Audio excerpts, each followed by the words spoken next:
All right, what's up, folks? It's the Salty Vet back with some confirmation ranting. So confirmation hearings are, I think, something that is pretty unique to America. Not that we would see it if it was in another country, but I don't think it's just not something that they do. I could be wrong on that, but I've never seen one anywhere but here. Tulsi Gabbard is, I thought going into this, was the most threatening pick of Trump's administration. Pete Hegseth got a lot of the pop because he went first, but I knew that Tulsi had both sides divided, right? Kash Patel, Pete Hegseth, kind of on the same boat. They don't need any Democrat votes. Tulsi needs all the Republicans to vote her way, and it's really interesting to watch if you have followed her at all.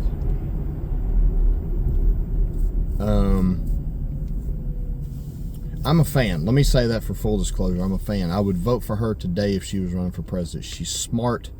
She's articulate. She's a combat veteran. Like, she meets all of my criteria. As a veteran, she knows what it's like to be deployed to war, so she is way less likely to go to war and send people to war, right? Secondly, any congressman on either side of the fucking aisle, but especially Democrats, any congressman that sits up there and lectures somebody on their integrity is a fucking joke. And it just makes me sick. When there's insider trading, you guys are making millions upon millions of tens of millions of dollars doing the same thing that would get me or anybody watching this video arrested for. Nobody's talking about that. And for the life of me, I don't know why. If you make, and I suck at math, but I know if you make $275,000 a year and your net worth is $84 million, Nancy Pelosi, I can do that math. That don't add up. But there's a progression with Tulsi, going back to Tulsi, that, there's several reasons why she's being treated the way she is, especially by the Democrats, right? One, they're still pissed that she went after Kamala in the 2020 election, right? Destroyed her on national television. And that's when I fell in love with her, not because she destroyed Kamala, because at the time I didn't even know who the fuck Kamala was. But because she is not going to be bullied by anybody. And if you watch, they ask her stupid ass questions, like, they're still hung up on Edward Snowden. Like, that happened over a decade ago. And they're still talking about Edward Snowden. Is Edward Snowden brave? That was one of the questions she got asked. Is Edward Snowden a traitor? By the legal term in the Constitution, no, he's not. Now you can make arguments about, this, that, and the other thing. It could have been way fucking worse. John Walker, United States Navy Senior Chief, sold secrets to the Russians. There was a guy in the FBI giving secrets to the Russians. Snowden didn't do that.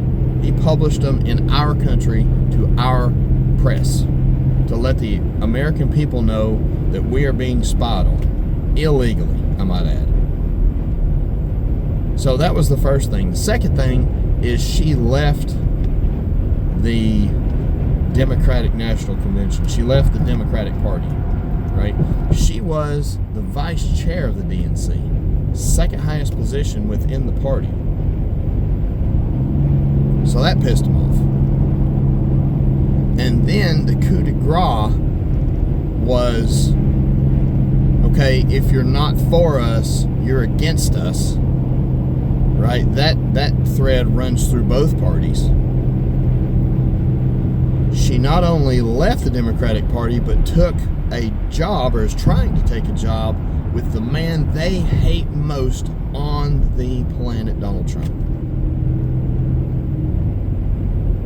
So that's, I think, if you listen to the dumbass questions they're asking her, is the main issue, right? They're still pissed that she left and then went to trying to go to work for the enemy, right? That's how fucked up these people are. That's how Trump derangement syndrome works. And the more I hear these idiots talk, the more I am convinced that it is a real psychological thing. Like, they can't see any positive that this guy does, no matter what. And say what you want about the Democrats, and I always do, they stay in lockstep no matter what. You very seldom see them fractured on any topic. So I honestly don't know if she's even going to make it out of the hearings in the Senate, much less the vote, which the vote is also secret, and I find that to be bullshit. Like, so you're going to rake her over the coals publicly, but then vote privately. That just makes you a fucking coward in my book. Like, put 10 toes in the dirt and tell us how you voted and why you voted that way. What was your thought process? So, my contempt for the federal government, if you've watched more than 2 of my videos, runs really, really high. I think they're liars. I think they're cowards. I think they're thieves. And a good number of them are just outright fucking criminals. And to question somebody who is still a lieutenant colonel in the Army National Guard, her integrity, really, is just, I find, comical. And the more they do it, the dumber they look. Stay tuned. I'll be back with Cash's stuff later.